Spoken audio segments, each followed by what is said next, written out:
All right, look at us. The foursome, the fearsome foursome. Can we say that? We can say that. It's fine. Yeah, sure.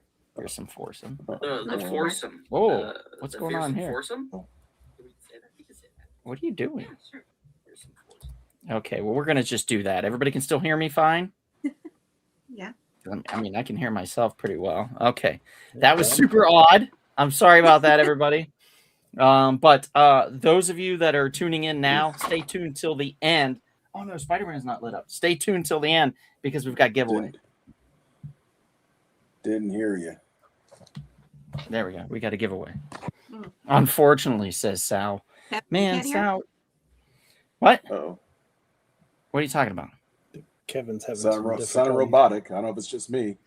Oh, Kevin's froze. Yeah. Let's take him out while he figures out what's going on. I'll private chat him.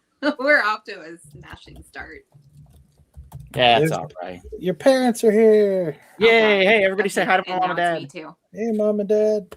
Hi, mom and dad. What? You can't hear me now either? Okay. Where's my child support? Out and back in. Or son of a... Wait. Get out. Brian, are you still here? Yeah, I'm here. That trick didn't do it for me. Bye, Bonnie. Oh man. Oh man. Oh, so there went all our viewers. They don't want to see us, Don. No, they don't. Not at all. I can hear you too. Thanks, Mr. Sean. Appreciate that. Sigh. I appreciate that. Always the popular optimist, Mr. Sean. Oh, I forgot to change my thing there. Is that possible once you go in, or are you stuck with Bam, smash, pop, sizzle? Yeah. Yeah, I can change that for you. What do you want? I'll just 86 was a good year for me as a toddler. No, not quite. I don't know. Dealer's choice. There you go. 86 was a good year for me. You know, what are you going to do? Looks like Kevin's back. Kevin, are you there? Yeah, I don't hear now. Don't know what happened. Like I got knocked out or something. I don't know. Oh, shit. You got a black eye? Well, I guess a digital one. You got a digital black eye. Yeah. Is Bonnie back too, or she got knocked out? No, Bonnie's gone. Bonnie's never coming back, unfortunately. Sadly. Oh, there she is. Oh, hi, Bonnie. Can you hear us? Because we can hear you. Can hear you again. Okay. Yeah. It's always the domino effect. As soon as one thing happens, it's just trickles. Yeah, true. We're gonna just roll with it tonight. Tonight's a kind of a thing with rolling with it, starting from a 7, almost 8 o'clock a.m. Post message from Chris in our group chat of I can't do any of the work, and I was like, oh shit. So that certainly took my day for a tumble because Kevin was kind enough to grab photos. Some of these photos, Kevin, let me just tell you, which ones did not work. I've tried my best with what you gave me, and those you'll see, those are the ones that are near the tail end that I was working with, or right at the beginning, because I wasn't sure what to do with them. But some of them just didn't. Like your Micro Machines photo, they didn't translate. Hilarious. It didn't translate. Some kid took a photo of his Micro Machines on the floor from an aerial view. So you can't even tell that they're Micro Machines. They just look like small cars. You know what I mean? Well, something like that. That's the best I was able to do. It's okay. I could fill that gap for you there with that bad picture. If you let me walk away long enough, I can bring my 2 cases of Micro Machines to the camera. Hell yeah, dude! You still have them? You still have them? If you want to do it, if you want to step away, a few of them. I've got a strong pull-out game today. I think we're going to do well. So if you want to step away, feel free. Yeah, I will do that. Yeah, if you want to. Let's see if Chris is here yet. No, Chris is not here. I think I got some Muscle Men on my desk too. I think that might have been a little later. Hell yeah, dude! I got Muscle Men too somewhere. Over here too. Right here. Let me grab. What were you doing in 1986, Bonnie? Boom. I was Muscle Man. I was 2, 3, 3 in 1986. So okay, so you're a toddler. Not much. So you're a lazy toddler. You were crawling around. Not doing much. Shitting your pants. Playing outside and playing in the dirt. Just shitting yourself. Apples. I was not shitting myself. She was Sounds potty like you trained. were sitting in your pants. No, she was I'm potty 46. It can still happen. Okay, Hey, come on. She was Now- potty trained, so Now I that's know we're what- talking about 86, but I took this photo in 87. This is of my bunny rabbit, Dusty. Oh, wow! Look at him, Mr. Dusty. I got Dusty in 87, and Dusty passed away in 87. I could not take What? care of bunnies. I learned that. Not good with Oh. bunnies. So never got another one. But I do remember Dusty the rabbit. And in fact, if Chris was here, he would confirm that when I bought a bunny puppet that we needed for the Blue Beetle web series, I nicknamed it Dusty in honor of my rabbit that I probably killed. Aw. I'm not sure I did. I just know that Dusty did not last very long. Beautiful rabbit. though. What'd you feed him? Carrots, love, pellets, rabbit pellets. Did you name it after Dusty Rhodes? No, there was a Mad Ball, I think, named Dusty, and I named him after the Mad Ball. I think it's a him. Maybe it was a her. I get like female energy off this, so I think Dusty was a girl. Sal, you likes to eat rabbits apparently. Wow, You killed a rabbit. shame on him. I Shame don't on know him. that I did, Daniel. Jesus. Okay, Rabbits I'm are not delicious. positive what year Not this this one. is, but this might be late 86. This could be 87, but here I am. Oh, there You you are. Shit in your pants. No, she's potty trained. By the way, she's potty trained. She's fine. I don't know. That So- looked like you were wearing a diaper. No, I was not. Mm-hmm. It's okay. But anyways, okay. yeah, that's either 86 or 87. Okay. Okay. Yeah, I was Well- hoping you were going with 87 because that was the year of the big blizzard here. Mm, yeah. The It happened blizzard of high '87. tea. Yeah, we had so much snow that year. I looked it up the other day actually to see if it compared to what we got this year. It was actually over 20 inches of snow in 87. This year we hit 15. So yeah, we weren't quite close this year, but it's still too much snow. That's a lot of snow. I remember that year too. A lot of photos of my dad coming in with his snot had frozen his beard, Oh no. and he had like crusted snot beard Ugh. all over, and he came in like that. Did you help him shovel snow? That's what he was doing. Yeah, just No, shoveling the no, dry. no. Did you help him shovel the snow? Hell no. Oh, Yeah, you would have been like 10 then. Nah, I don't. Yeah, I was 8. I was 8 years old, so I wasn't exactly equipped for snow shoveling. I probably offered to help or could have, but I don't believe that I did. I do. There was a couple photos of me with all my snow gear on, so maybe I tried to help. I don't remember. My 8-year-old brain does not compute any longer, unfortunately. and your sisters? Your sisters go out there and help too? Did my sisters? I don't remember. Maybe Stephanie. I don't know if Diana did or not. Again, it was a long time ago. So I'm not gonna say one did and the other didn't because I just don't know. Phantasma, hello. Buongiorno. I don't know who any of these people are except for like the usuals, and then I know who Daniel is. Sal But got. Mr. We were Sean. asking. We don't know who Baki is, who said peace. So I think they left. Buongiorno, Phantasma. I can't remember who Phantasma is. My memory's so shot. It's terrible. Speaking of shot, maybe I should. I don't know. Pull something out on him.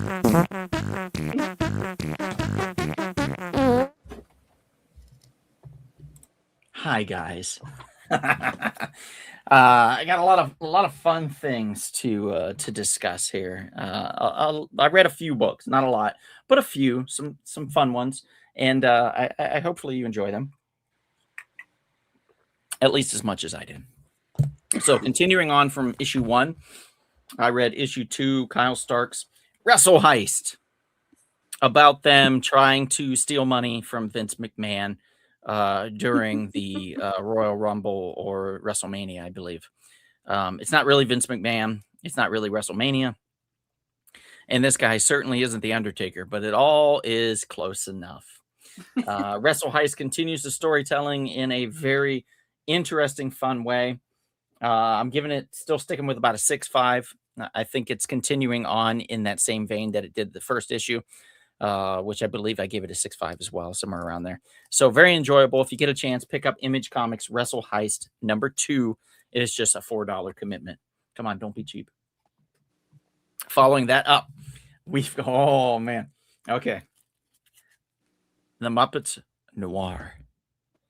So Kermit the Frog here, he gets hit in the head with a brick while rehearsing and working backstage, and puts himself into a noir thriller where he's trying to find Miss Piggy, and it is ridiculous.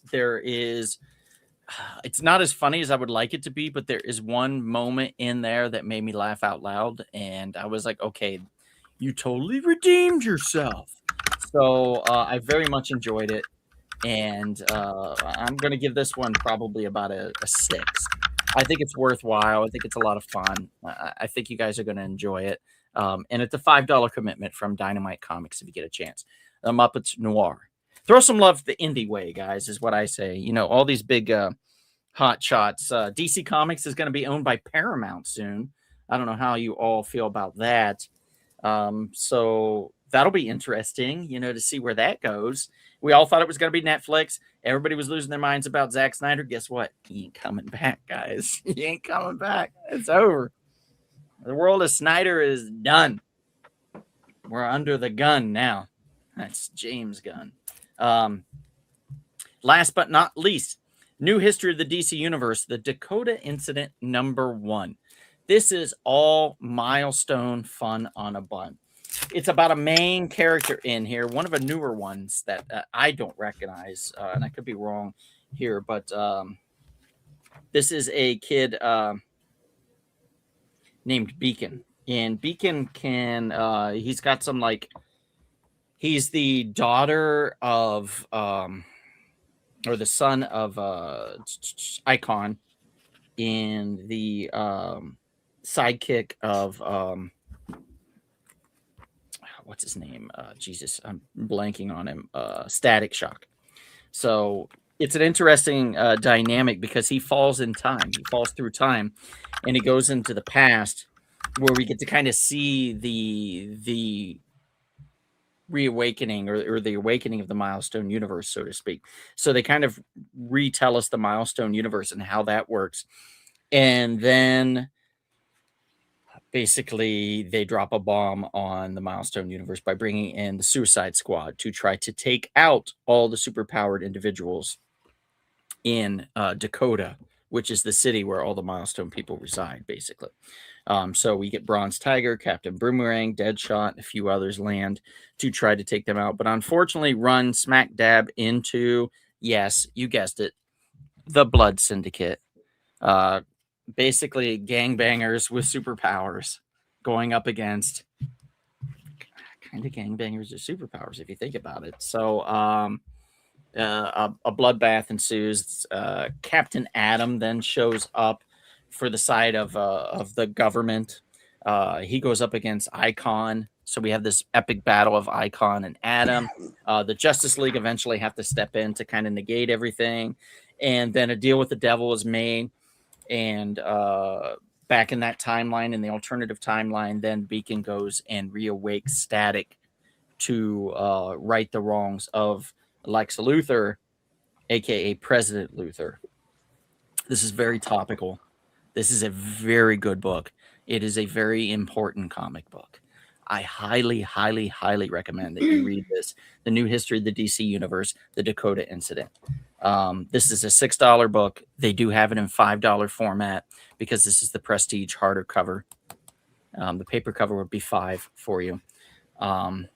It's about the government overextending their power and about people pushing back. And I think it's absolutely, Brian. Yeah, if you want to. It might be too late, but you could certainly try. Let me bring it back up in a second. But this is a very, very good, very important book. Highly, highly recommend it. Seek it out, guys. Seek it out, because the Milestone universe wasn't just about the heroes. It was about the people that created the heroes. It was about representation. It was about oppression. It was about so much. And it's very important that these characters still exist, and very important that they're still getting seen, and that this book gets seen. So please, please, please, if you can, grab a copy of this. I'm giving it a 7.5 to an 8. I think it's that good. I think it's that important. So grab it while you can. And again, also, The Muppets Noir. It's very good. Highly recommend it. Waka waka. Kermit the Frog here. What's green and smells like pork? My finger. Oh my god. Okay. Moving on from that one. What's up, Andy? Good to see you. I said no, it's the blood. It's the Blood Syndicate. Big Sal. The Crime Syndicate is also, it exists in the DC universe. That's in Superman's world. But in the Milestone universe, the anti-heroes that were ex-gangbangers were the Blood Syndicate. So, there you go. And yes, apparently, Sal, I only look at pictures. That's why I knew that. I'm such a fool. Oh, it's Byron. What's up, Byron? Good to see you, sir. Good to see you and your little fake name on here. I'll suss you out. I did drop a little knowledge. Thank you, Byron. And then Sal's like, whack. Yeah, like your rhymes. Oh no! Oh shit! no. Oh Wow! What? Wow! What are you gonna do, Sal? What are you gonna do? You came at me. I'm coming at you. Let's go. Oh boy. Let's go. Oh boy. I know. He's cruising for a bruising. I'll tell you that much. He bailed Got on a camera. Let's Thursday. get a battle going, man. Freestyle battle. We should. See what you got now. I would lose so fast. I would lose so fast. I'm not good at it. Honestly, need this background while playing Requiem. Oh, okay. Well, glad we could be background noise, Andy. Thank you. Thanks. It's good that you're letting us know that. Definitely not wanting to. I heard it's a scary ass game. Like, people are getting freaked out by that. Oh, really? Yeah. Don't know anything about it. I haven't been a gamer in so long. I don't know that I could anymore. I remember that game we played years ago. Was it Before Dawn or something like that? That was fun. They made a movie about it, I believe. Yeah, last year. Yeah. I tried to watch it, and I was really tired, and they kept repeating things, and I was like, is this Groundhog Day? I was so confused, too, on that. So I was just tired. I was confused a lot. Yeah, it's been selling a ton of copies, too. Requiem's been destroying with sales. Oh, nice. Love that. Good for them. I hope it is good. I hope they succeed, and I hope everybody involved in it is nice. Nice people. The Before Dawn movie was trash. Until Dawn. Until Dawn. Sorry, that was the name. So it sucked, huh? That's sad. Well, I don't know. He doesn't know the name either, so maybe he's talking about. Maybe that's a different movie.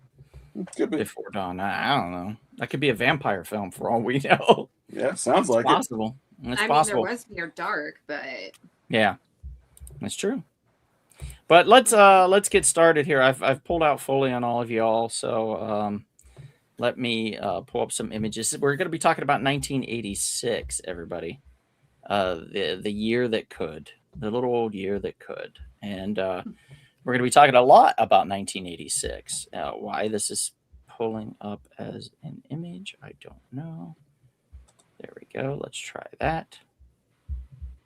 And let's go to that, and that should work. There we go. Good enough. And then we'll split the difference there. Remembering 1986. So we're going to be talking about everything basically from 1986. However old you were, if you want to throw out your age, that's fine. You can tell us how old you were in 1986. I'm fine with it. I already said it. I was 8 years old. I already said it.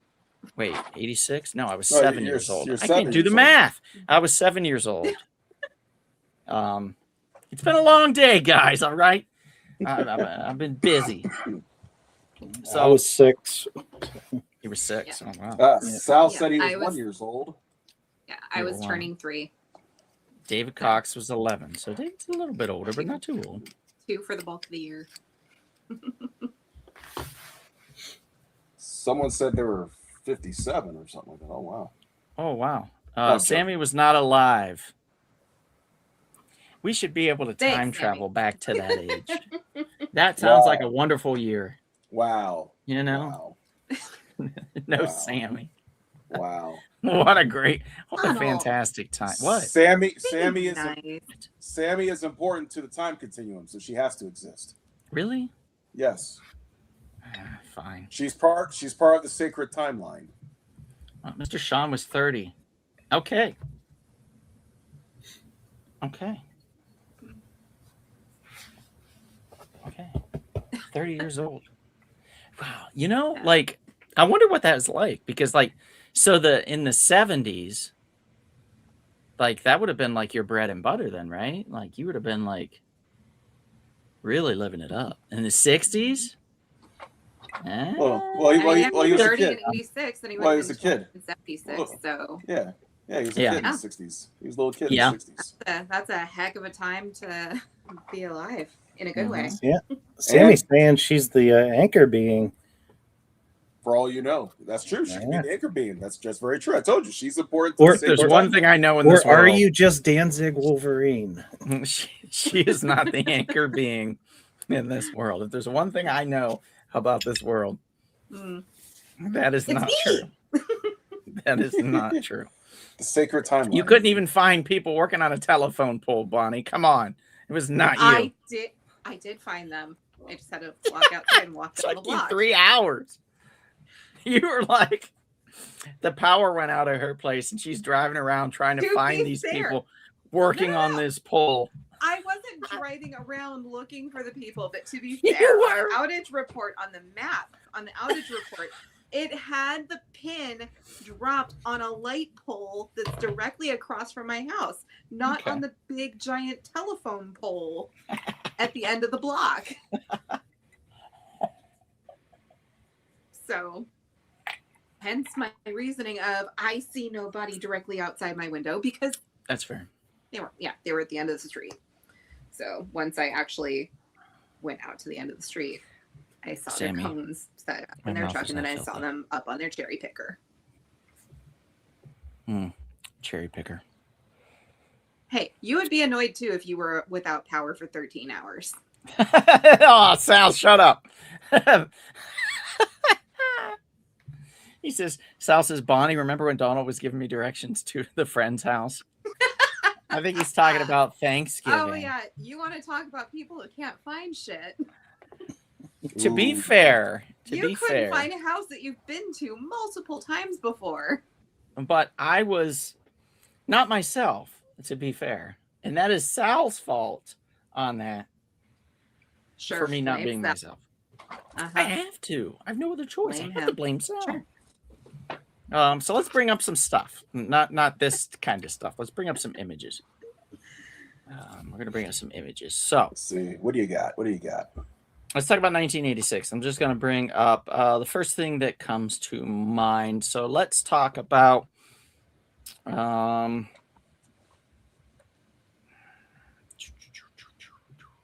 what is going on here? Oh, I missed that one. Dang. Mm. I didn't even see that one.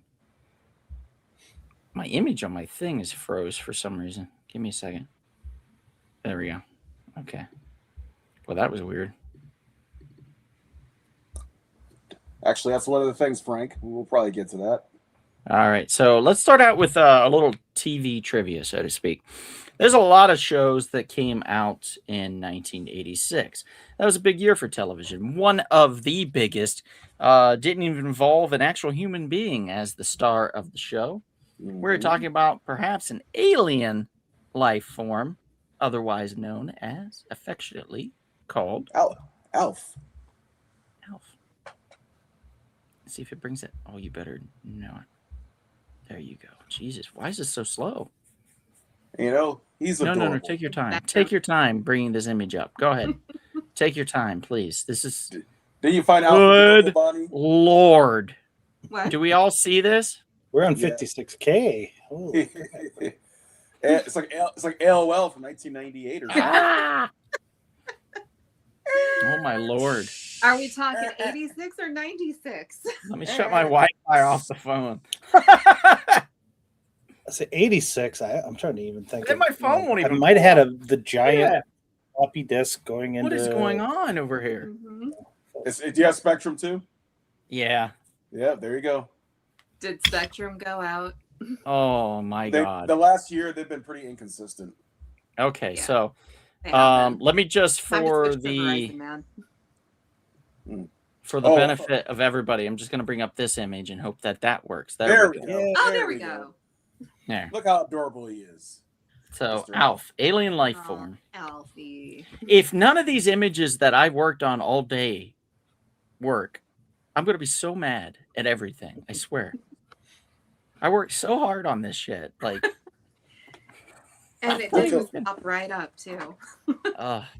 So, did your parents get you the hand puppets for this show back then that they had at, I think it was Burger King? They had like 5 or 6 different Alf hand puppets, and like one of them I remember having like a red jersey jacket. But yeah, I had quite a few of them. I think I remember the one where he had the shirt, like the yellow shirt with like the kind of star pattern or something on it. I think he had a Hawaiian shirt at one point too, didn't Yeah, that's the one I'm thinking of. Yeah, It was yeah, like a yeah. Hawaiian shirt, kind of. Oh, that's amazing. Yeah, because that was when he was Gordon, I think, Gordon Shumway back then. So I think that was more towards the animated series, not the television series, which is kind of genius if you think about it. They had this live action series with Alf as a puppet, and they were like, well, what if we spin this off into his adventures on Melmac, like Melmac. before he got to Earth? And that was genius because it tied in so well. Like, so you could be, when he would talk about stuff on the TV show, back on Melmac, and then, the writers in the room for the animator were like, yes. Okay. He did what? Okay. He went where? Okay. All right. And then they animated it and did it. And it was great. It was such a good idea. Very, very, very happy about all that. A good series. I vaguely remember Creative my people. grandmother having an Alf stuffy when I was little. The production studio was Alien Productions. Yeah, that sounds right. Let's read a little bit on Max Wright, who played the dad in Alf. He was born in 1943. Oh, he died in 2019. He was 75 years old. Wow. He made supporting appearances in WKRP in Cincinnati, Cheers, Misfits of Science, Aftermath, Buffalo Bill. He had roles in films, all that jazz, Reds, Sting 2, The Soul Man, and Playing for Time, a TV movie. In Alf, he actually, if I recall, there's some scandal involving him. From 1986 to 1990, Wright appeared in the sitcom Alf as Willie Tanner, a typical father of middle-class family. Who finds an alien who has crash-landed on Earth. Despite this becoming his best-known performance, the actor despised the role due to its huge technical demands and the fact that he, a human, played a supporting character for an inanimate object. It was very hard work and very grim, he stated in 2000 interview to People magazine. He was also reportedly very happy when the show was canceled in 1990.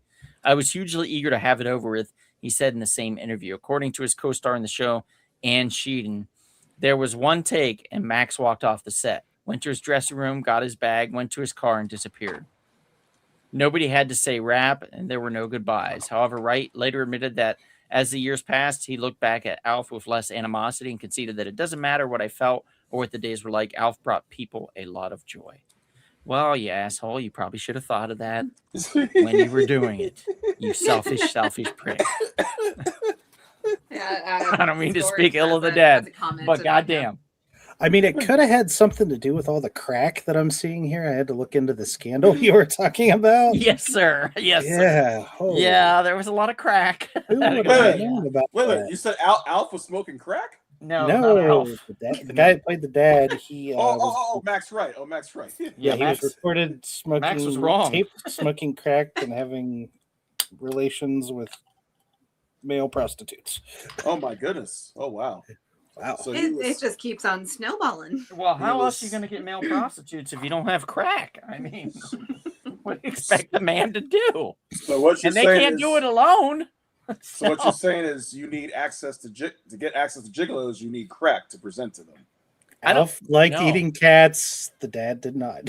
I'm gonna have to look at my book of love and see if what you're saying is true. I gotta look that up in the book of love. That's very. That's Yes, new you to me. should. Yes, you should. Mr. Sean says, I love Alf. He was very fun. There was a summer between seasons. They did a series of promos that were a parody of the Iran-Contra hearings. Hilarious. The following season had improved ratings. I just read that out loud. Scorch is on set of Alf. Max Wright was verbally abusive to Benji Gregory to the point of making him cry. Max was impatient with Benji for getting his lines and delaying the production. He's a kid, right? Isn't he a kid? Mm-hmm. Jesus. And then Magazine Retriever. Hello, been a long time. Where have you been? The role of Willie Tanner should have been recast by episode 5 of the first season of Alf. Really? I mean, I liked him. I thought the guy that I thought that he played a really good Willie Tanner because he was kind of a curmudgeon. So I think him being an asshole in real life really shined through onto the series. You know what I'm saying? Like, yeah, he was not the nicest man in the world. Yeah, Baki he was says the Alf was mean dope. Tanner. Danny Tanner was the nice Tanner. Was that like his brother or cousin? True. Could be. He sucked on a glass one and a real one. Enrique. Ooh. Jesus. Wow, he came out. He came out and all fires. Mr. Burning Enrique. hot. Mr. Mhm. Enrique. My goodness. I know.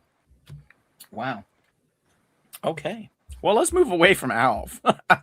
We've talked enough about Alf. I know. I learned something disturbing about our childhood. I had no idea crack was I'm being smoked. So sorry. I did not expect that. I mean, everything about our childhood is disturbing if you look Yeah, deep true. enough into it. True. That's So true. those of you that are just tuning in, we are talking about 1986, the year 86, all things 1986. And if you stick to the end of the podcast, we're going to try to make it, probably another, I would say 40 minutes, 45 minutes, and then we're going to call it. But we're going to be giving away magnets. That's right. Rumble Pop magnets, the little logo that you always used to see. This little guy here, you're going to get, we've got one in blue and we've got one in red. So you can get one of these really cool magnets. These are made by my good buddy Juan, who does these. And if you sweet talk him real nice, he might be able to make you some for your company or your podcast or your family picnic, whatever, whatever works. If you need something made, he's a good dude to get to do it because he's a really, really good 3D printer. So check him out if you can through us, I guess, because he doesn't have a site. So just reach out to us and we can reach out to him. You can text me. It's fine. If you have my number, if you don't, text Kevin and then Kevin can forward the message to me. So let's talk about the next thing here. Let's Or take, reach out we're on going to, Instagram. right. There you go. Instagram as well. I'm going to take Alf off the stage. God, I hope mine works. Otherwise, Kevin, we're going to have to go with your picture that we talked about earlier. Mhm. Oh man, if mine doesn't work, we're in trouble. We might be in trouble. Let's try it. Oh, laugh so hard.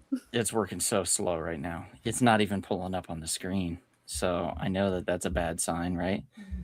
There was an issue with your file. Please try again in a little while. Wow. This is not going to go well tonight. I worked so fucking hard, pardon my French, on this shit. I hate everything right now. Cat just took out the camera. Yeah. Jesus. Cat butt, sorry. Oh my God. Maybe I kept the photos here somewhere. So let me see if I do have them. I may have. I don't know what the hell happened to my cat. She was right now. Well, I got both of them in frame now. do. We had a twofer.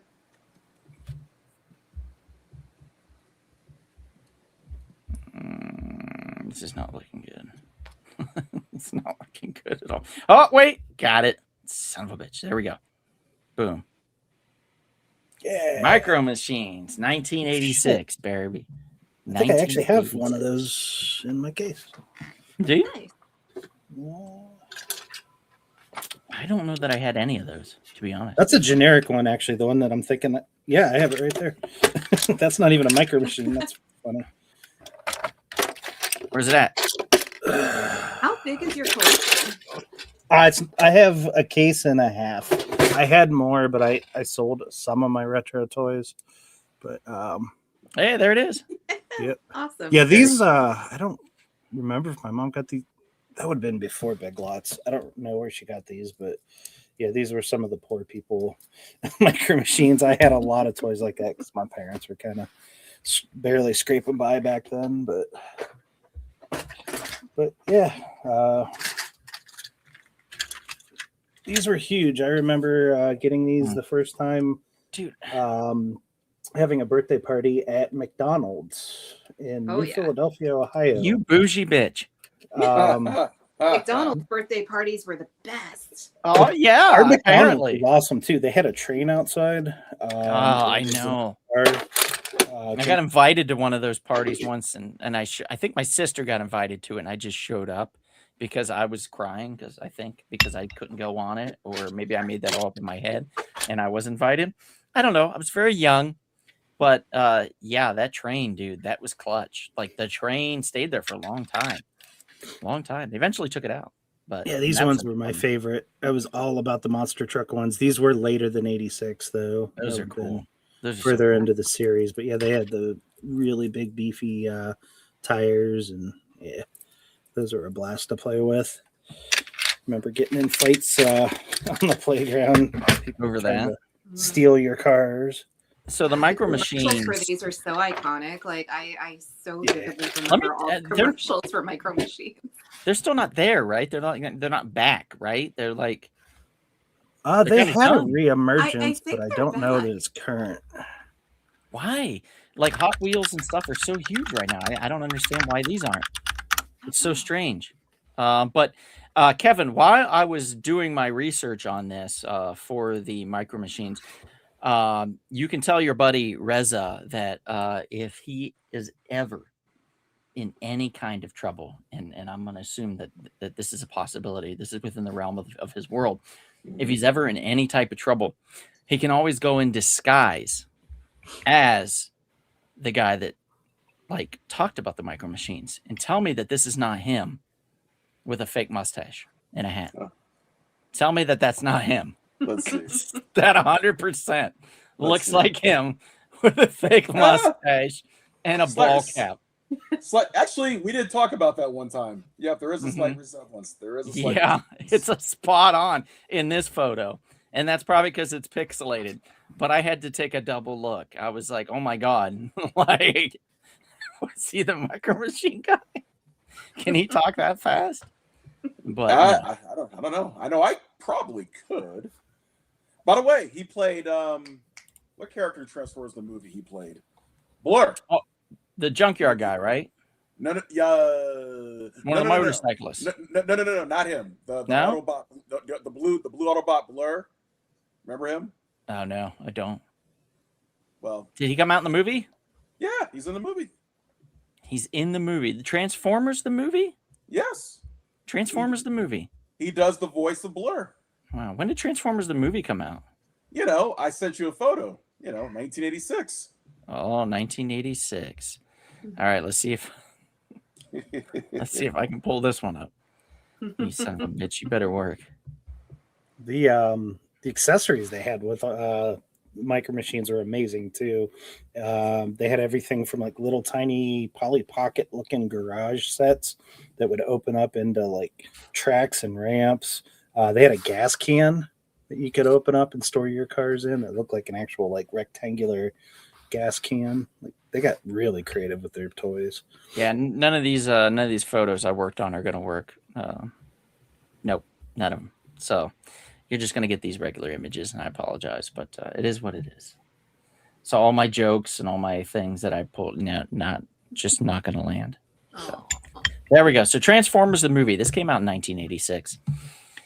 And for those of you that remember this scene, this is a very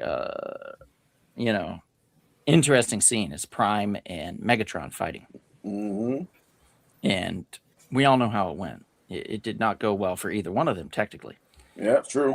It went better for Megatron, I will say. All thanks to Hot Rod. All thanks to Hot Rod. A piece of shit. I hate Hot Rod so much. I hate that character. A lot of kids did. A lot of kids did. Yeah. And there is a scene, though, that I thought was a little bit more, how should we put it, traumatizing for me personally, and probably for a lot of other kids. But there was, like, right away at the beginning of the movie, they start killing Transformers. Yep. Basically, the Decepticons realize they finally, like, put on their big boy pants and came at the Autobots, guns blazing. Literally. It was like, do you mean if we shoot them in the chest, we can kill them? Oh, okay. So that's exactly what they started to do, was kill all the Transformers, including the red one in the back there on the left. Ironhide. Ironhide, my favorite Transformer. And watching him within the first 5 minutes of the film get shot and killed kind of ruined everything in my world for a little moment. He did go out like a G, though. Got to give him credit. He went out like a G. No, he gets shot. No, but he was holding on Megatron's leg. It's like, he was trying, like, no. Yeah, I know. And then he shot him in the face. I don't know about that going out like a G. I mean, you're just clawing on somebody's pant leg. No, and then they shoot you in the face after you've already been shot in the chest. But you get shot in the face, by the way, by a giant cannon. So his face, Ironhide's face, is just gone. It's just obliterated, right? He just boom, like there's just nuts and bolts and pieces of windshield everywhere. Disgusting. Traumatizing as hell this was, let me tell you. Well, looking back, I was always curious myself as an adult, why did they do all this killing? It was all because of marketing. They wanted to take out the old toys, introduce the new toys. There's a better way to do it. Yeah, seriously. Add more. It's Yes. like I've always said, Kevin, you don't have to kill off the legacy character in order to create a character. Like, you don't have to kill Hal Jordan in order to create Kyle Rayner. You don't have to kill Kal-El in order to create 4 new Supermen. You don't have to kill Ted Kord in order to create Jaime Reyes. Jaime Reyes. You don't have to kill off Barry Allen in order to create Wally West. You don't have to do these things. But Send them on a mission. Like, hey, we're going on a mission, guys. Yeah, These guys are in charge. we're going into space. Yes. It's another space mission, guys. Mm-hmm. Okay, enjoy. Okay, hear me out. I think their marketing was actually genius with this. They had a bunch of Transformers that the molds didn't come out quite right. They had like disfigurations to them and bad pieces, and they figured, how can we sell battle damage toys? So they shot them up, they killed them in there, and they sold the parts and pieces. Right? That's good marketing. Yeah. That could be smart marketing. Yeah. That's good problem solving. Like I said, they called a lot of our toys battle damage. So yeah. That's true. They did that E-Man. Yeah, you flick Skeletor in the chest and it turns. And, Let's see. We got a couple comments. Scorch says the Autobot Blur was the fastest speaking Transformer and one of the fast land vehicles as well. He debuted in the movie and was featured in season 3 of the cartoon series. That's as fast as I go. Hope you enjoyed that, Frank. Magazine Retriever says Duke was supposed to be killed in G.I. Joe, the movie, but the death of Optimus Prime was not received well by child audiences, including me. They got their demographics mixed up. They thought one was had the older kids audience, and that was a mistake. G.I. Joe had the older kids audience, Transformers had the younger ones, so they messed up. They had it reversed. But Duke technically did die if you pay close attention. There was no coming back from that. That dude got a stake to the heart. Yeah. So there's no way. When he went, yo, Joe, he was done. Everyone was crying. He was dead. He was dead. Yeah, he was dead. Yeah. I enjoyed that one because I didn't care about it. Weird Al was one of the big songs on that soundtrack for that movie. Oh, yeah. Too. So it's Dare to be Stupid. Dare to be Stupid. Dare to be Stupid. Mm-hmm. Yep. That was when they were dancing on Junkion. All the robots are dancing on Junkion. Like, Yes. "You're stupid." Yep. And this movie is the final film of Orson Welles, technically. Yes, it is. Playing Unicron, Played Unicron. right? Leonard Nimoy played Galvatron. Thank you. Eric Galvatron was Megatron. Yeah, he got turned into Galvatron essentially. He just got turned into he got like reincarnated, in other words, into by Unicron, right? Yeah, by Unicron. And then Now- let's see, This is a big topic again, Kevin. This has come What's back that? around. what's that? Can Unicron take Galactus? It'd be a good fight. You know, I might give Galactus a slight edge. Yeah, I might give Galactus a slight edge. because he's one of the what did they call him? The not Eternals, but Not Eternals, but he's like a key element to the Marvel Celestials. universe. Not Celestials, but he's on that level. He's kind of like a key component. Yeah, to I the think he whole was one of the Celestials, though. Really? You sure about that? Yeah, I'm pretty sure. All right, I'm about to look that one up. The Celestials were the giant gods, right? Yeah, The giant- he's giant like them, but he's not like them. He's like he came from a different universe. He's like a survivor of a different universe. Yeah, he's big like them, but not exactly the same. I'm just like you. I'm big. Yeah, pretty much. He's a big boy. Yeah. Let's see. Scorch Eric says Idle. the Junkacons could bring Ultra Magnus back to life, but not Optimus Prime. You're right, exactly. That didn't make any sense either. And by the way, Ultra Magnus caught it worse. He got blown up. He got blown up to pieces. Yep. So Got you blown would- to so you would pieces, but think- somehow lived. Yeah. Yeah, you would think, hey, guys, can you like bring back our original leader if we bring his body here? You know, Yeah. you would think they would have thought about that. They're like, nah. We're good. Yeah. Let's see. Eric Idle played Wreck-Gar. Judd Nelson played Rodimus Prime. It's a great cast. Yeah, Robert Stack, the great Robert Stack. But from let, Unsolved show of Mysteries. hands. Ultra Who really liked Hot Rod? Magnus. Yeah. By the way, Robert Stack was Ultra Magnus. Yep. And the retcon that they did for him being related to Optimus Prime was genius because it was basically just a remold of Optimus Prime, recoloring of Optimus Prime. It was Optimus Prime. And of And course, they just gave him a different trailer. that's true. The great Scatman Crothers played Jazz. Yeah.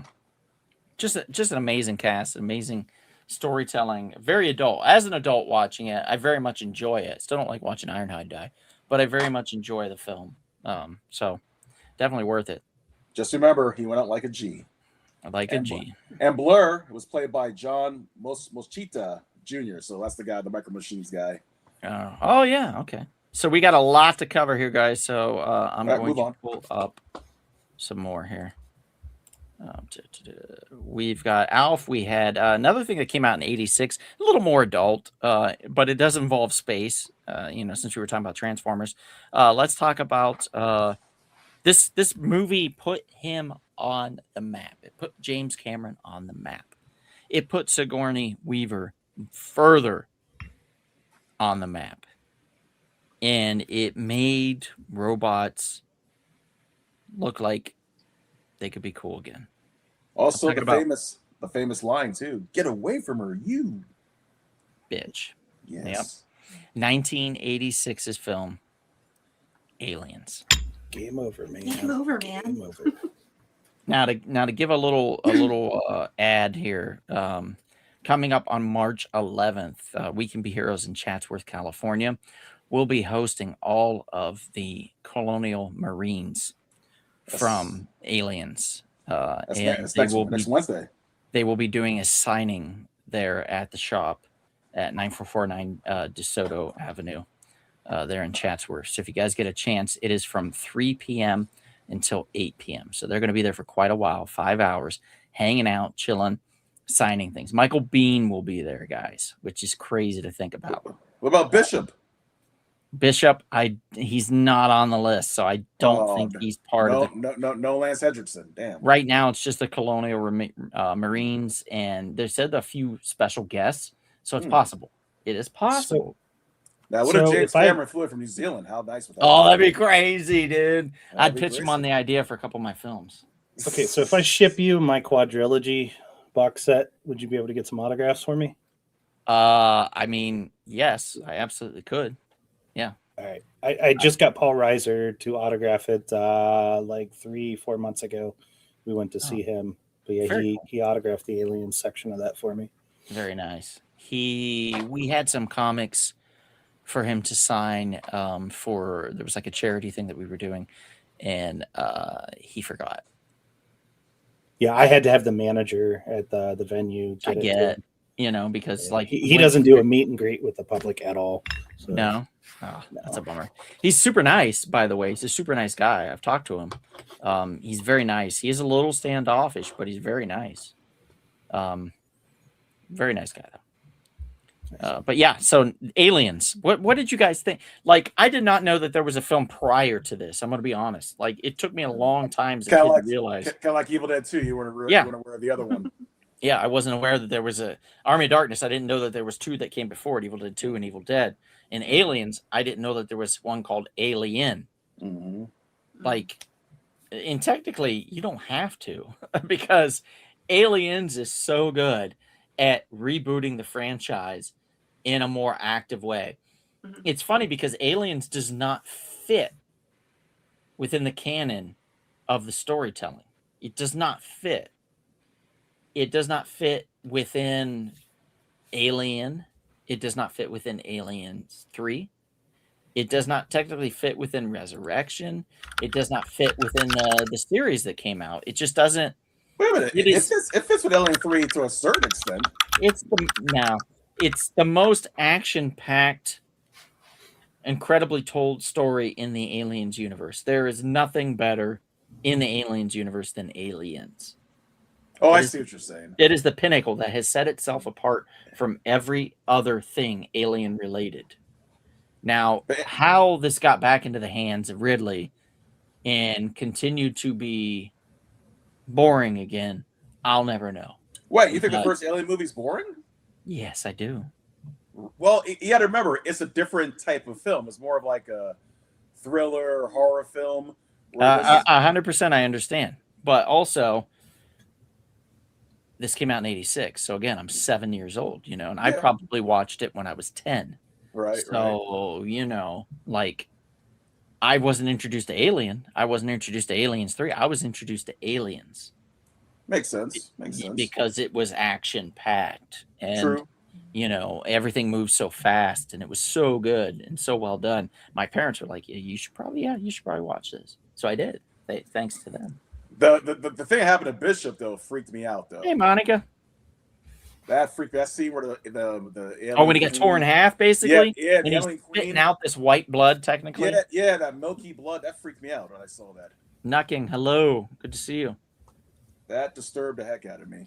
Game over, man. That's a big one. Game over, man, is a big line. Bill Paxton, God rest his soul, was a fantastic character in this. And it was just filled with so many quirky, fun characters, too. And they all went out on their, in different ways, and some on their own terms. And I found that was very appealing, and it really kind of closed the chapter on each character in such a well done way. It's just they went out righteously. It's just a fantastic film. It's a fantastic film. I can't recommend it enough if you haven't seen it. Oh my God, I think Newt might be older than I am. I saw it am. the first time as an adult, actually. It wasn't until like maybe about 10-ish years ago or so that I actually sat down and watched it for the first time. And I enjoyed it very much. Magazine I says saw Alien and Aliens like pretty much back to back. I think it was like a week or two apart. Nice. Yeah, but Alien in the theater at a throwback screening, and then Aliens. That's what you need. Like later. That's the way to do it. Yeah. Alien Earth, I think, is a good show. So you have a chance, you should check it out on Hulu. It is a solid show, absolutely. It isn't as good as I would like it to be, but it's still pretty good. Well, that's the first season. They have to build. You know what I'm saying? You got to kind of build. I'm a little at odds with this whole. I can communicate with them. I don't know. The end, the end was really corny the first season, but so we'll see. All of the other aliens, the life forms that they had throughout the rest of that season were amazing. Predator on a show just based on that without even having to see them morph. That's true. I would true. have been there. Predator was doing a great job with the revitalization of the franchise, and then they shit the bed on Badlands. Go ahead, come at me. I don't care. I like it. It was Badlands, for a new generation. I actually agree. Badlands wasn't as good as it should have been. Very Disney bad Predator films. It's weird. I can watch that with my 14-year-old kid and not feel bad about it. That's strange. Like But a Predator movie in the past, it was something. There's not enough skinned taboo. people. Their flesh lying off to the side and their bloody husk bleeding upside down. You're not seeing like the spinal column and the skull being ripped out and hung up there. Yeah. Yeah. You don't have like razor netting cutting through people. Let's see. Magazine Retriever says there was a deleted scene from Aliens where Ripley discovers that her daughter died of old age. Oh yeah, that's part of the special edition. It's part of the special Mr. edition. Sean says Aliens is a different vibe from the original, which was brilliant and scary. Cameron had a story called Grunts in Space that he molded into Aliens. Alien 3 is terrible. Yeah, Alien 3, 3 was bad. Rock tried his best. The Rock tried his best. You should have.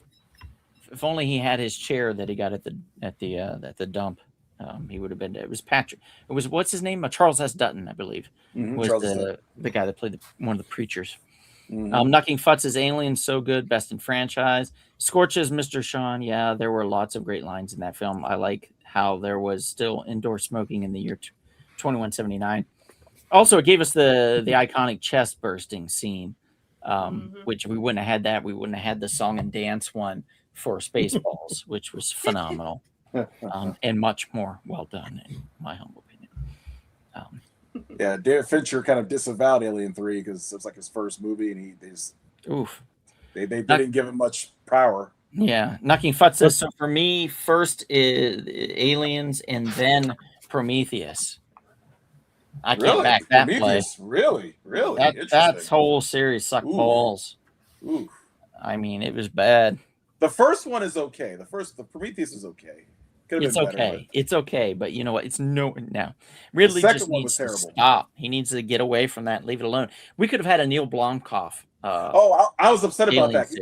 Everybody was excited about it. He's supposed to do Alien 5, and then he pretty much everybody was excited about it, dude. And then they took a steaming hot dump on it. Yeah, because Sigourney Weaver was going to come back. Yeah. That was bad. Just gross. What happened? Just gross. Let's move on. We talked about that a good amount of time. We could do a whole episode on Aliens. We could. Okay, next up. Sure. This one's for you, Dad. Rodney Dangerfield, Back to School. I still have not seen this. Oh, you haven't seen the dive scene? Oh my God. RDJ's in it, right? If I recall. I believe so, yeah. I think you're right. I think he is in it. He plays one of the other students. He played a student a lot in the 80s. I'm going to be honest there. A lot. Well, he was young in the 80s. Yeah, I'm way too young for all this, but it sounds really cool. A9. Thank you, A9. Appreciate that.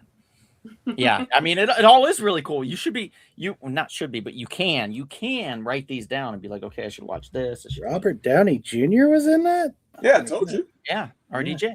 The great Sam Kinison. Yes, he played a professor, if I recall. Yep. Yeah. Kurt Vonnegut Jr. Yeah. It's a stellar cast. It's a great story too. It's about a dad trying to reconnect basically with his son, but also get that degree that he never got, which he's always felt kind of embarrassed about. But he's financially well off, so he uses his money to kind of not so much. He starts off trying to use his money to sway people, and then realizes that kind of people like him for him, and that his son needs to live his own life, and that he can still be in it, but he can't dictate to his son what he can do. And it's a great story, and very funnily told, comically told with your boy there. And Johnny Lawrence is in it too. Yeah, he is. Zabka. Yeah, he is in it. Yeah, it's just, like I said, it's a stellar cast. Back to School is incredible, says Rob. Hey, Rob, good to see you. Bonnie, we doing a back to school night, says Rob. He said it's got to happen. Okay. There you go. Name the date. Scorch. A9 says you're right. Half of the time, anyway, I'm overhearing you guys talking about a bunch of different, mostly old movies every Thursday. Oh, sorry. We talk about new ones. I went to see that Good Luck, Have Fun, Don't Die that Chris was like gushing about last week. I enjoyed it. I would be surprised if there was nobody involved from Everything Everywhere All at Once in that film, because there was just too many ideas and ideologies that kind of overlapped that made me think otherwise. So I never looked it up, but I'd be surprised if there was. You have me hoping there's hot dog fingers now when I watch this movie. That's not going to happen. Well, you could be the person with hot dog fingers, buddy. Yeah, I'll just spend $75 at the theater. You could. Yeah, it was at A23 Studios or whatever. You can buy the gloves. Yeah, the Triple Lindy. There you go, Rob. There you go. Nice. You have the okay. So there, we're caught up on the chats. All right. So back to school. Rodney Dangerfield, fantastic film. One of my dad's personal favorites. He introduced me to it. I fell in love with it. I watch it every once in a while. Rodney Dangerfield was a force as a stand-up comedian and in the television, like the film world. Once he kind of blew out with Caddyshack, there was no holding him back. Hit after hit after hit. And he was just phenomenal. Partial to Ladybugs. Ladybugs. What was it? Jonathan Landis? Jonathan Brandis? Brandis, yeah. Yeah. Great actor. R.I.P. Tragic, great actor. Yeah. Harold Ramis directs. You're not wrong. He's not wrong. All right, moving on. Because we got a lot to cover, guys, and not a ton of time left on this. Yeah. All right. You just tell them what old Jack Burton used to say in a time like this. The check is in the mail. See. How about, since I mentioned Johnny Lawrence, I'm sure Bonnie would appreciate this. How about a little KK2? Maybe you're on a delay. Maybe Kevin. After this one. Yeah, let's talk about it. Sorry about that. Sorry. It's okay. It's all right. Delays happen. Kurt Russell. Let's talk about Kurt Russell.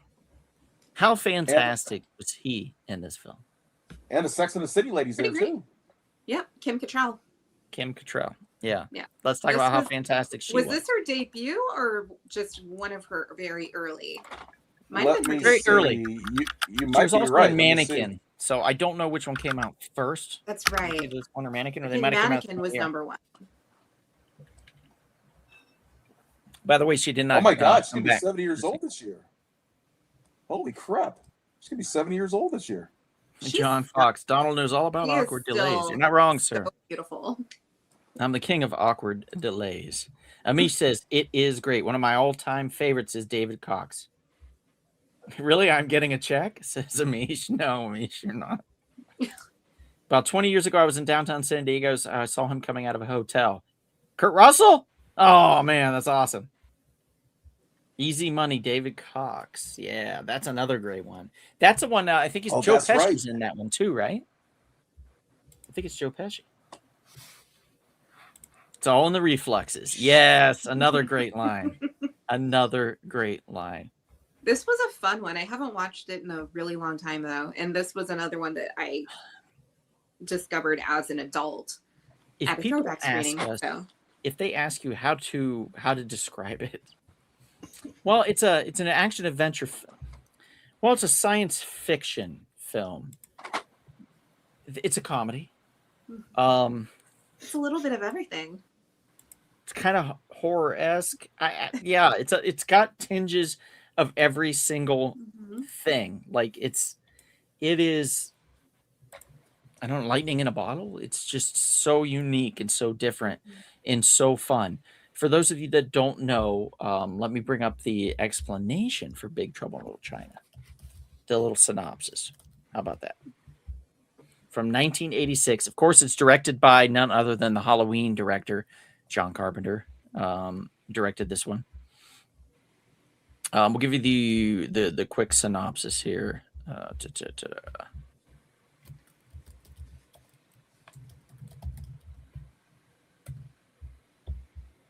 Kurt Russell plays hard-boiled truck driver Jack Burton, who gets caught in a bizarre conflict within and underneath San Francisco's Chinatown. An ancient Chinese prince and Chinatown crime lord has kidnapped a beautiful green-eyed woman who is the fiancée to Jack's best friend. Jack must help his friend rescue the girl before the evil Lo Pan uses her to break the ancient curse that keeps him a fleshless and immortal spirit. Bringing him back to life is no bueno. It had a budget of only $25 million, a runtime of an hour and 40, and it came out from 20th Century Fox Studios. It also kind of gives off very strong Golden Child vibes. Yeah. Which also Well, they came out around the same time, like a year apart. came out in 1986, yes. Yep, around the So- same time. If you guys ever want to do a double feature of The Golden Child and Big Trouble in Little China, I am so down because I've never done it and I've always wanted to. They're two great, fantastic films with stop motion animation, with monsters, with kind of devils, with mysticism, with a lot of comedy, with a lot of action. They're both the perfect kind of hybrid films that I just loved as a kid. I just absolutely love these. And Amisha's Come out saying, to come out to Chicago Chicago. Why, you got big trouble there? Big trouble in Chicago? He might. The guy who played Lopan, David Hong, he just turned 97 last Oh my week. God. And he That's finally right. got a star on the Hollywood Walk of Fame too, very recently. I think it That's was like right. last year. Yeah. Scorch, Jack Burton, Henry Swanson's my name, and excitement's my game. Yeah. What about Howard the Duck? Says Sean McGee. Well, Oh, It's there. yeah. It's there. you're It's going to be there. waiting a while. Yeah. It's there. It, have to that bring it was up on the one of TV. the first things I put on the list, though. Yeah. I love It's there. Howard the Duck. Me too. Yeah, Yeah. it's great. It has an amazing soundtrack. I mean, thank you, Thomas it was, Dolby. what's his name? Who's the guy that played his like partner in crime in the film? Tim Robinson. wow. Tim Yeah, Robbins. Tim Robbins. Tim Robbins, and then Jeffrey Jones, who played kind of a good guy / villain in a way. It's very Yeah. interesting because he got was possessed one. by these demon monster alien creature things. Another very good film. Yeah, we'll bring that one up next because it fits really well with Big Trouble in Little China. So let me take that off. And we're going to Yeah. bring up Howard the Duck. What is this place? There we go. Cleveland? Howard the Duck. Cleveland? Now, the fact that they brought Howard back in live action films is fantastic, particularly because this film did not do very well. It wasn't the worst film in the world, but Yeah. it did not do I amazingly think well. a lot of people didn't quite understand that it was meant to be satirical.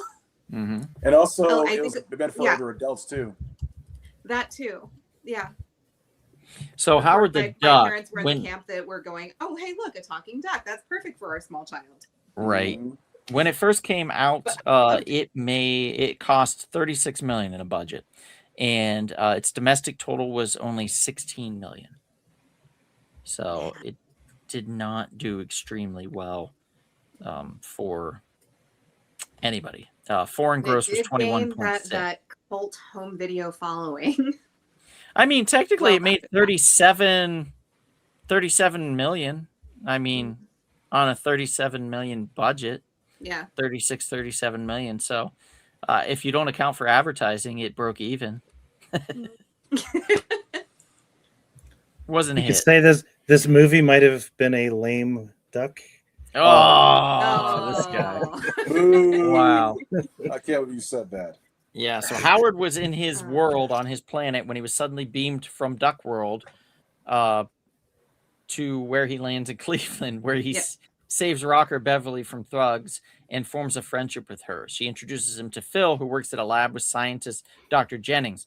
When the doctor attempts to return Howard to his world, Jennings instead transfers an evil spirit into his own body. So Jennings was trying to do a good thing and Mhm. ended up in kind of a monster. And yeah, the diner scene was spectacular. The lab scene spectacular. The flying machine that they have is spectacular. I mean, there's a lot to love in Howard the Duck. So if you guys haven't seen it, you Mhm. definitely need to go back and revisit it. a lot of great duck puns, a lot of good, just random quotes. And it's so much fun. I love this movie. Knocking Futz says, I never And understood again, the one guy. great fucking soundtrack. Knocking Futz says, I never understood the one guy getting so upset he literally blew up. He's still talking about Big Trouble in Little China. That basically because he saw the legs of Lo Pan on the ground and realized that Lo Pan had died. And so he had nothing left to live for because it was his duty. It was his honor to protect Lo Pan. And he failed at that. So he basically was doing a Sibuku? I think it's pronounced. Yeah, you can say Seppuku. Yeah, I was going to just kill himself, basically, fall on his sword, so to speak. Yep, Leah Thompson, no doubt. Yep, Howard the Duck had a young Tim Robbins. Yeah, Jesus, he looks scary. A9, he's great. Trust me, you'll fall in love with him. Wasn't this a George Lucas? It was a George Lucas produced film. Yeah, Lucasfilm produced, not directed. Yeah. I love the diner scene. Yes, Magazine Retriever, that diner scene. And Amish says, too many films that are not live are always first thrown to children. It's true. They came back even dang. He looks like a rejected Chuck E. Cheese animatronic. Kind of, but he's not. He's totally a dude in the costume. It's a little shorter dude. Actually, you know what I always thought was kind of funny? To me, his face kind of very slightly resembles young Macaulay Culkin. As a duck? I see it. I see it. Bonnie, I see it. Yeah, I see it. I see what you're saying. He's kind of got a little bit of a Macaulay Culkin face there. Or Culkin has a duck Macaulay face. Culkin has his face because Mr. Sean says some Universal executives' careers ended over Howard the Duck. Two top ones had a literal fist fight in the office over its failure. My mother was working there at the time, and her boss witnessed it. Oh, that's awesome! Wow, that's crazy. That's cool. Can you sing the theme song? Yeah, especially when she called him Ducky, dude. Can you sing the theme song, Bonnie? There you go. Yeah, you don't know the rest. Yeah, I don't either. No, but I know the other one. The guy that played Howard, you didn't say he was in Child's Play yet, did you? No. Yeah, he was Chucky in Child's Play. Oh, they had him interesting career. Feels like love is in vain. Yeah. All right, Howard, you're out. I have this on vinyl. I love it. I play it all the time. Stop it. I do. Okay, so let's talk. Let's throw out some comic knowledge here real quick. Oh shit, it's not gonna. Well, hang on. I'll pull it up in there. 1986 was the dawn of the indie world, aka Dark Horse Comics came out in 1986 and kind of revolutionized independent comic book publishing. The publishing rights were in the hands of the creators, and Dark Horse was the facilitator. Dark Horse has their own comic shops, Things from Another World. So if you do purchase from that shop, or if you go to Universal Cities City Walk, they have Dark Horse owned stores out there in the world. I don't know how many left. I did hear that the Things from Another World, their website went dark, so I don't know what that means for them. It's never a good sign, though, I will say. So I hope Dark Horse gets a chance to stick around. I will say Dark Horse was definitely Disney's punching bag, and it wasn't fair the way that went down, and shame on Disney for doing that to them. Yeah, the licensing rather disgusting and heartless. The fact that they had stripped away 20, 30 years of Dark Horse rolling with Star Wars stories to just throw them into the Marvel universe. Not just Star Wars, Aliens, Predator. 20 years of Aliens, 20 years of Predator. Pretty much any big money maker that Dark Horse had at the time, Disney said not anymore, and took that all away. And our money now. It's our money now. Right. Haha, goodbye. Good luck. Haha. Oh no. You're fucked. Yeah, not nice. Disney's not nice with that. So unfortunately, but Dark Horse is still around. Did I read any from Dark Horse? No, they're Image, Dynamite, and DC Comics. So, but I do try to regularly read. Don't forget Boom. Well, there is Boom, but I didn't read a Boom for the show today. But I do have Dark Horse comics lying around. I'm sure of it. Hellboy is one of them. It's still a regular within the Dark Horse pantheon, luckily.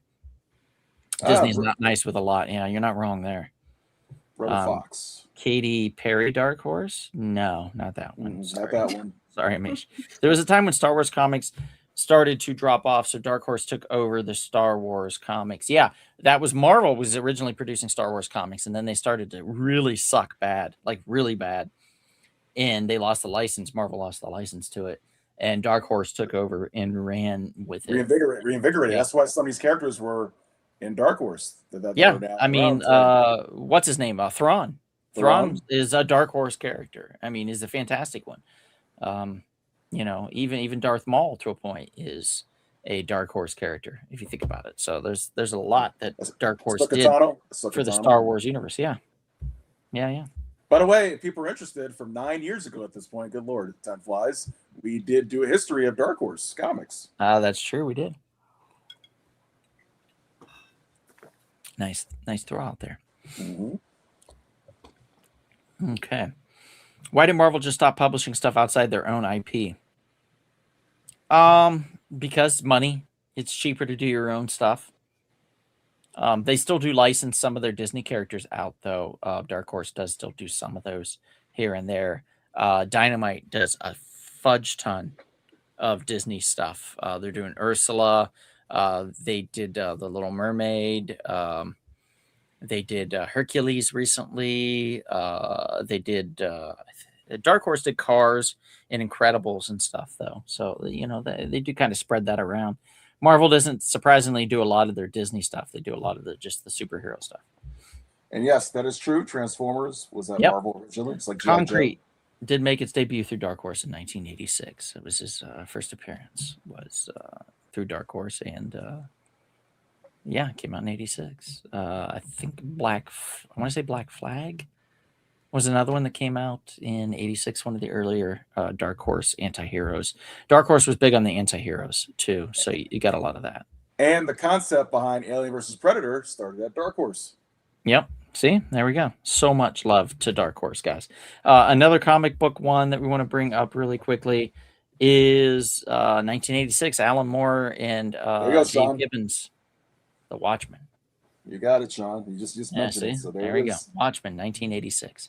Copy that on my bookshelf. There's a lot of stuff that we could talk about in 1986. Dark Knight Returns, the Daredevil run, tail end of the Crisis on Infinite Earths. Tail end. Yeah, a lot of stuff that we could talk about. Everything got darker in the mid 80s. And Watchmen was no exception. But Watchmen was so beautifully crafted and so lovingly engineered that it is the pinnacle of adult-oriented comics, still probably to this day, to be honest, which is amazing to think about. If you haven't seen Zack Snyder's film, I know we talk a lot of shit about Zack Snyder.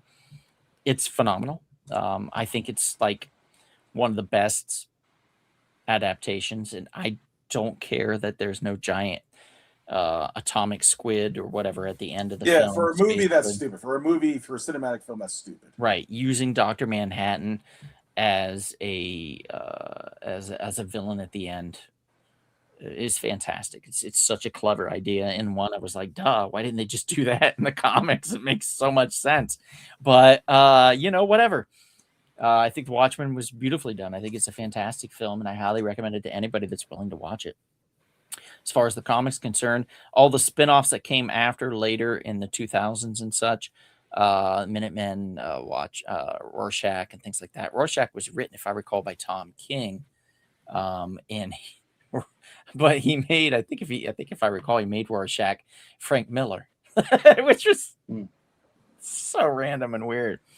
So not exactly my favorite story out of the bunch, but Watchmen is perfection. It is about so much, and it actually resonates highly with today's times as well. So and the TV show is good too. Yes, the TV show also resonates with today's times. Kind of blends in with this Dakota incident from DC Comics. So if you get a chance, watch Watchmen. Watch the HBO series of Watchmen. Only was one season. That's all they ever intended. And read the Dakota incident and get yourself some fun knowledge. Some alternative ideas out there in the world is what needs to happen, to be honest. DC is next. What do you mean, John Fox? What are you talking about? DC is next with what? I guess it means what Paramount. DC has the IP. They need their Skydance. Robert RBJ, and then boom, DC for a decade. What did John say? I don't know. You guys are rolling with it today. That's great. That's great. Yeah, sorry about the whole Paramount acquisition to everybody that was hoping for a Netflix, or I was just hoping that Warner Brothers would change their minds, to be honest.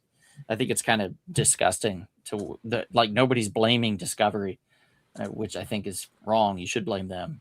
Absolutely 100%. Well, Dave Zaslav, the guy from Discovery, it's definitely his fault. Yeah, I mean, you should blame these sons of bitches that buy companies and just either like rip them apart, like like you get with your Sears, Exactly.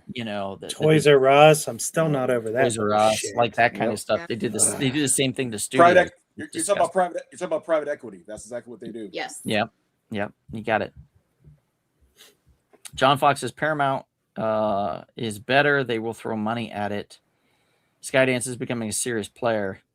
Paramount Plus and HBO Max are going to merge. It's going to get so expensive. Just do the dubious means. Dubious means. Yar. Exactly. Yeah. Exactly. Alrighty. Well, Kevin, we only have enough time for one or two more things. Let's bring up the one thing that you were talking about earlier that I forgot. Yeah, Bonnie would. Yep, she appreciate this too. Karate Kid 2.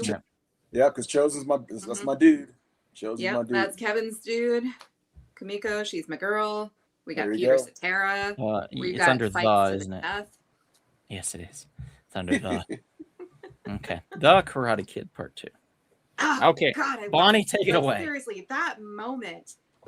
That's such a brilliant moment because he could just take him out, but he doesn't because he's Daniel. He just nose honk. There's just something about the Karate Kid 2.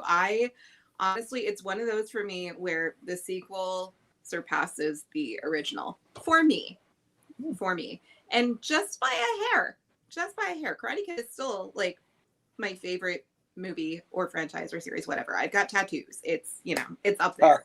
Nerd alert. Hey, at least I didn't cry when I met Ralph. I just completely like fangirled and could not speak. Was he nice to you? So mad I couldn't be there for that. Huh? Oh yeah, was he nice? He was very nice to me. Yeah, I tried to tell him about my tattoos. It didn't come out well. I could not speak, and I was shaking when I. You're my legs. Basically, that's basically how. You're my legs. I can see it. Oh, tattoo leg. Oh man, I wish I was there more now. That's basically how it came out. It was bad. Oh, it was bad. I would have had so much fun making fun of you. It would have been great. You would have. Oh, very you like that. Hey, Bonnie. Karate Kid Part 2. This is, where we learn pretty much like Mr. Miyagi's whole family backstory and how their family came into practicing karate, and you find out that it's one of his ancestors that actually, brought karate from China to Japan and Okinawa, and they're really, that's their foundation. They are the creators of this style in Okinawa and everything, and the legacy of all of that.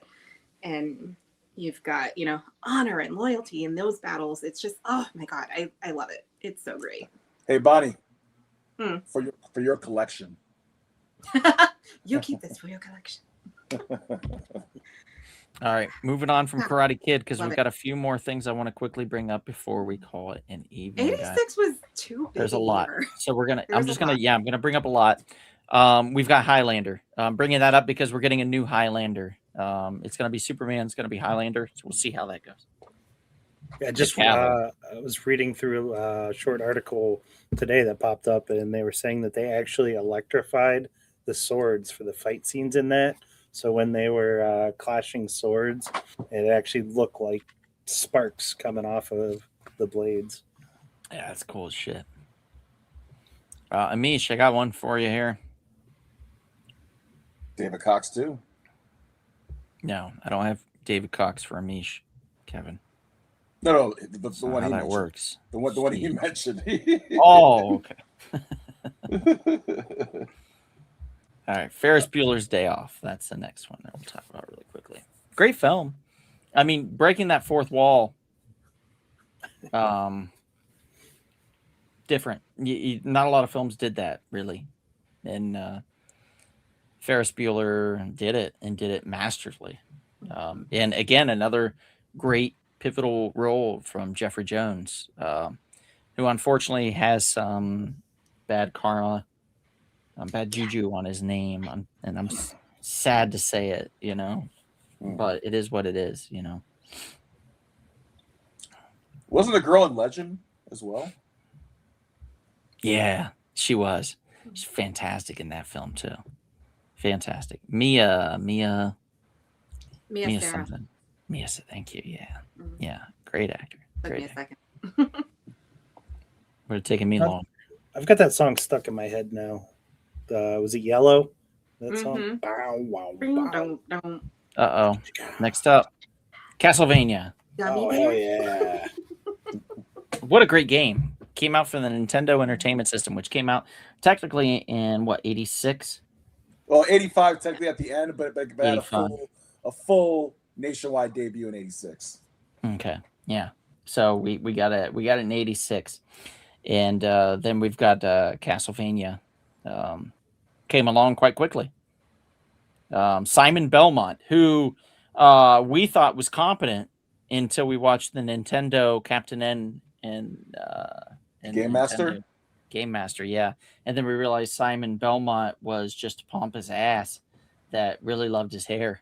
We're like, I still loved him for different reasons because he became the Guy Gardner of the Nintendo universe to me. He just became like the asshole.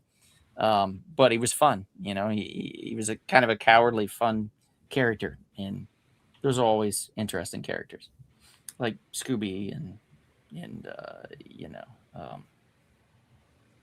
Jesus, not Freddy, Shaggy. Shaggy. Wow. I love the Castlevania Netflix series is A9. That I watched the first episode of, and I did very much enjoy it, and then I forgot about it, and I have not gone back to it, particularly because I canceled my my Netflix account.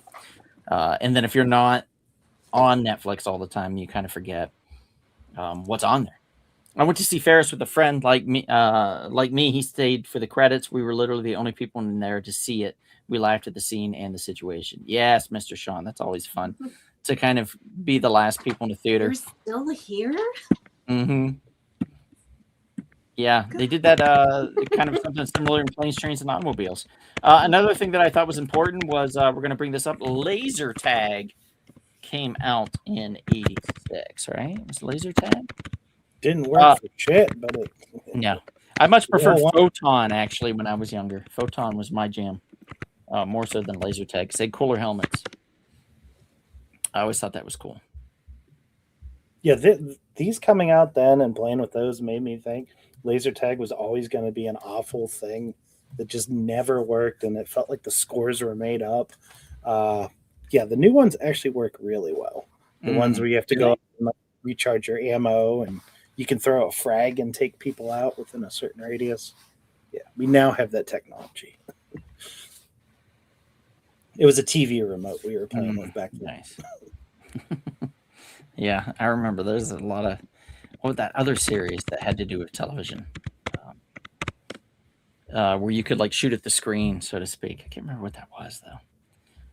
Another near to my heart was a TV series that came out in '86, Head of the Class. Yep, that's classic. That was a good one. This is a kind of an incident, like a strange coincidence where, not a coincidence, but it's like it ended with the lead gentleman leaving the show, and then was replaced by another comedian who actually did a fantastic job, I thought.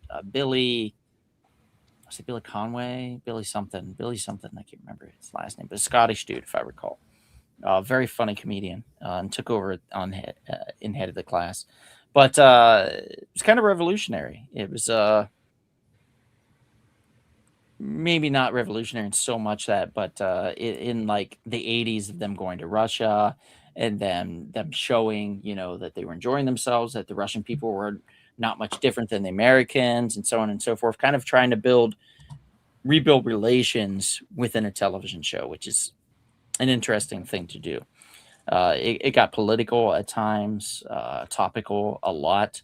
But there was other shows before that did that, but this related well to the kids and the teenagers in the 80s, I felt. So There's I wanted to mention there's this. also a controversial person who was on that show, Dan Schneider. Dan, yeah, clear in the back, top Mhm, right, that's right by the nerdy guy, his arm around him. Yeah, he was the Nickelodeon Studios guy, one of Mhm. the near the head, and yeah, Jeffrey Jones and him should hang out. Maybe I Not don't know. good men.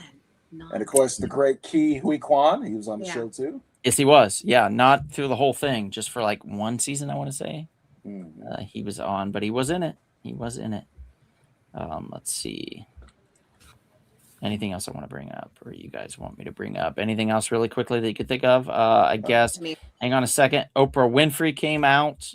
First time we saw her Mhm. in a talk show format. Very pivotal moment for talk shows in Yeah, general. because Donahue was pretty much the king of talk, and then when she came along, she took over.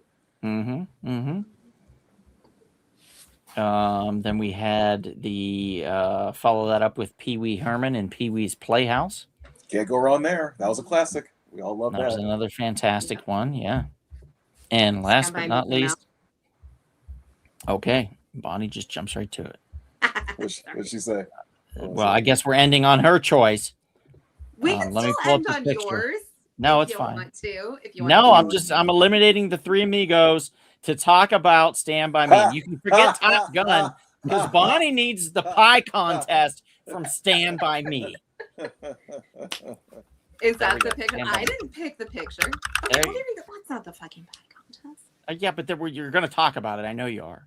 I'm not going to talk about the pie eating contest. No, You just did. You mentioned it. You brought it up. Liar. first.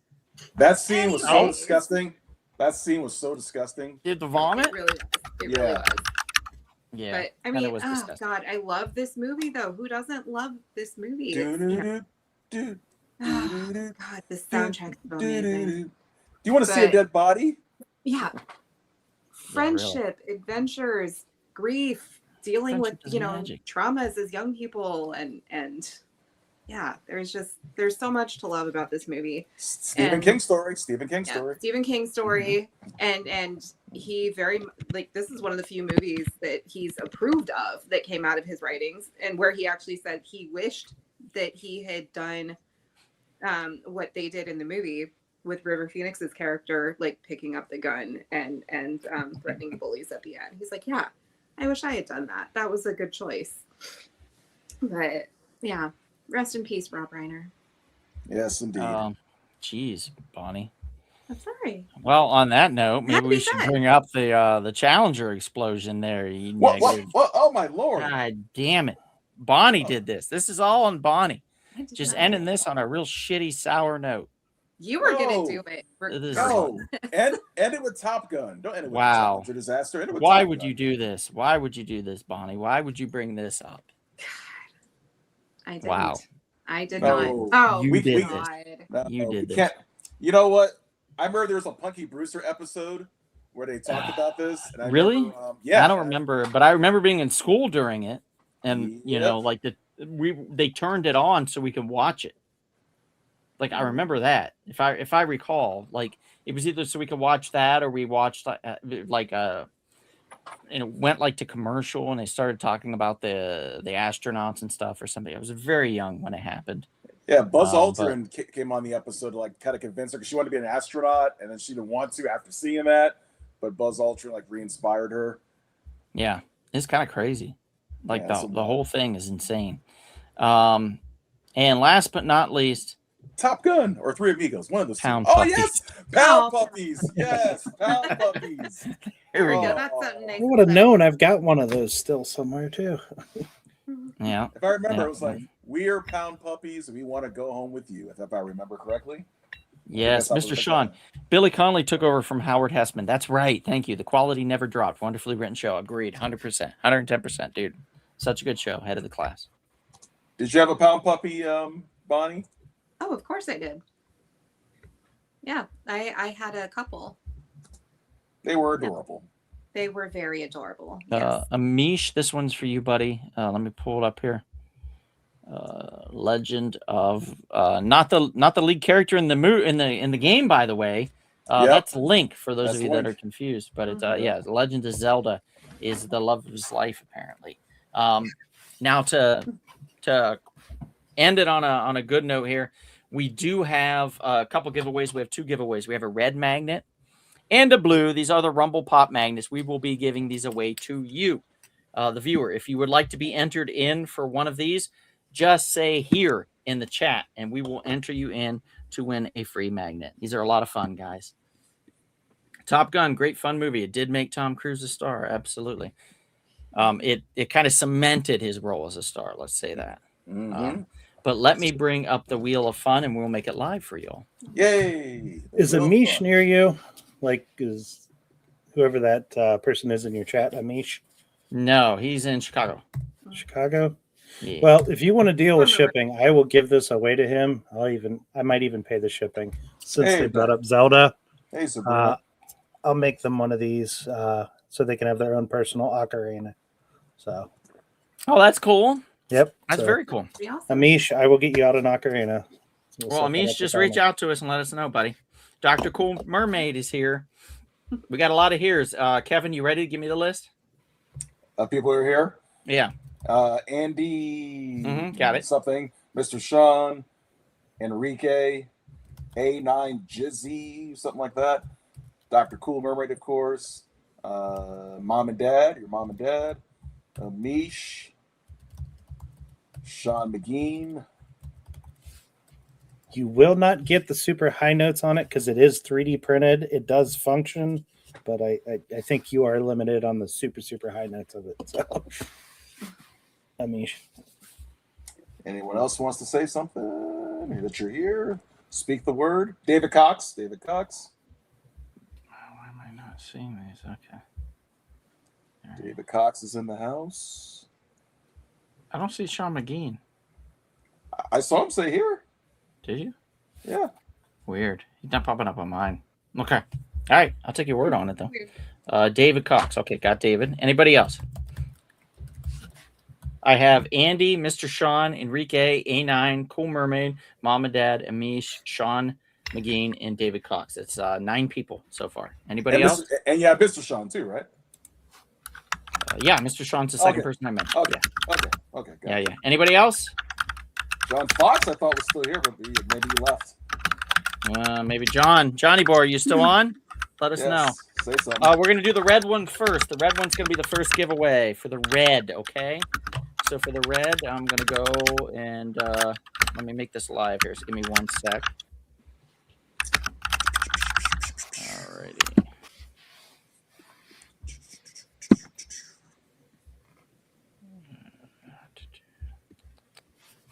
I think I can. Maybe I can't. Maybe it's not going to let me.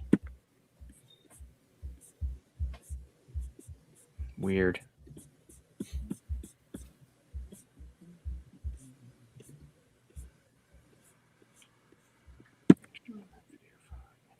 There we go. Got it. Okay. Can everybody see it now?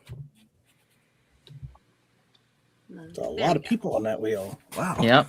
Alright. 9 people. So I'm going to eliminate. It's process of elimination. Last man standing will get the red magnet, the Rumble Pop magnet. So here we go. This will be the first person eliminated. We have eliminated. Ooh, it's not looking good for David. And David Cox is out. Oh no! Oh no! Sorry, David. But you still have a chance at the blue. Keep that in mind. Next up and eliminated is looking like Sean McGean. Amish barely scrapes by. Sorry, Sean. I probably spelled your name wrong. Yeah, you did. The H, I What don't know the how the hell? H got in there. I was trying to do SHAW and I was like, no, that's not it. And then I just left Oh, it. so you can Andy, find I'm so them. sorry. You are out. Andy is out. Next up. This is just for the red, guys. We have A9 is eliminated, unfortunately. Sorry, A9, but you still have a shot at the blue. Next up, we're whittling it down, guys. Whittling it down. we have, ooh, it looks like Mr. Sean might squeak, might not. No, Mr. Sean is out on this one. And we're down to 4, just like that. Let's see. Is it Amish? It is Amish. Amish is gone. We're down to Cool Mermaid, Mom and Dad, and Enrique. Oh, man, Mom and Dad. Okay, let's see what happens. Mom and Dad always win. It's crazy. They do. I love Oh, that. but not this time. Oh, Boom, Mom and Dad are gone. We are down to Enrique and Cool Mermaid. Ooh, let's see who wins this one. Ooh, I think Enrique wins. Enrique does win. Enrique, you are the proud winner Of the red. of the red. Let's see. Did So you now we win? gotta go for the blue. Enrique is all blue and he wins the red. So Enrique, you are the winner. Let me write this down so I remember. I don't want to forget. I almost fell out of my chair. Yeah, Enrique, congratulations. Look how the ads are coming up to the left here. Oh. Goshy. What's that? Fluoride toothpaste? I am officially Mike Wazowski. Okay, Enrique, I got you down for the red. And we're going for the blue. Now, why is it not letting me pull up the name? So I'm going to pull up the site again. Nope. Now I got to enter everybody's name again. Son of a bitch. Okay, who did we have? We had Andy, Andy, A9, Sean, Mr. Sean, Enrique. A9, Enrique. Enrique already won, so he's out. Sorry, one. So David Cox. Okay. Dr. Cool. Dr. Cool. Amish, I think you said already. Your Yeah, I mom got and him dad- now. Your Sean. mom and dad. McGean. Who else? So that's 1, 2, 3, 4, 5, 6, 7, 8. I need one more. Missing one person. Technically, that would be Enrique because it was 9 before. So I think. Oh, we that's have true. everybody. Yeah, so I think I got everybody. Okay, cool. All right, let's go, guys. Everybody can see the wheel still? No? Nope. Okay. And here we go. Sharing again. All right, everybody can see it? Yep. All right, this is for the blue, guys. The blue one. Let's see who is the first one out. Oh, my God. Poor Andy. Andy, I'm so sorry, buddy. You are gone. So quickly, too. Just so quickly. Next up, Mom and Dad are out. Wow, that's surprising. I did not expect that. I know that's early. Good Lord. Very Early for them. Very early for them. Dr. Cool is out. Oh, No mermaids will win today. Sean McGean is saying that Ted Kord's Blue Beetle comic came out or began in 1986. The DC series. Yep. Yeah, that makes sense. Good call, Sean. Amish is out. Sorry, Amish, you are gone. And we're down to 4, just like that. Final four. Oh, poor David. Sorry, David. But you won hot sauce recently, so you got that. That's true. Okay, Sean M, Mr. Sean, and A9. I don't think any of these people have won, particularly because Mr. Sean and Sean M never want to be in for the wheel. So I'm happy that they're here because one of them might be a winner. The odds are in their favor, technically. Mm-hmm. Oh, not for Sean McGean, though. His odds just went south fast. So We got A9 and Mr. Sean. The championship. And Mr. here Shaw's is- color is blue. So you We'll never see. know. Might work out. Ready? Are we all ready? Drum roll, please. For the championship. Who's gonna win this? There we go. And ring around. Here we go. Oh, shit. Sorry, Mr. Sean. A9 is the winner. A9, you have won. Go ahead. Who's A9, A9's real name? What's his real name? A9, we don't know. Reach out to us on our YouTube channel here when we post this. You can reach out to us, send us a message. You can also message us on our email address here, which is realshortbox@gmail.com. Just like it sounds. Real, REAL, shortbox @gmail.com. It's all one word. And you can email us your information and we can send it to you. If you're local, though, to Los Angeles, you can swing by and pick it up at the shop as well. So there we go. Thank you, guys. Thank you all for being a part of this. Mr. Sean, congratulations, A9, you bum. I want to thank you guys very much. Didn't Chernobyl happen that year? How did that It happen? did. It's been there for a while. Has it? Yeah. I have no idea why that was pinned. That's so random. Yeah. We're just going to And, leave like, it then. Whatever. You completely Mike Wazowski'd me while we were doing the wheel. I what? It was The Mike circle on Wazowski her face. during the wheel. Oh, really? Yeah, my face was completely. I don't know. I don't Yeah. see this It screen. was completely covering my box.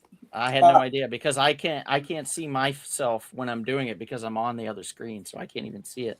So I had no idea. Half's Hot Sauce is back in business with the website, so please order. Hey, guys, Yeah, go to there you go. halfshotsauce.com. HAFFS hotsauce.com. Type in the coupon code Donald Hiccups for 10% off on your order, guys. Everybody. Night, Mom and Dad. Love you guys. Sorry you didn't win. Donald likes whiskey. That's a random thing to say, but yes, I do. That's not what I had No, all not night. This is expected. actually just root beer, sir, in a bottle. So, but there's that. But thank you guys very much. Hope you all have a great evening. Take care of yourselves and each other. And if you're feeling thirsty, perhaps you should Have a thrashing, transformative, but always iconic Rumble Pop. Yeah, that's right. Now let me pull up that file. That's not going to open anything. Ah, the hell with it. Let's just end it. Bye, everybody.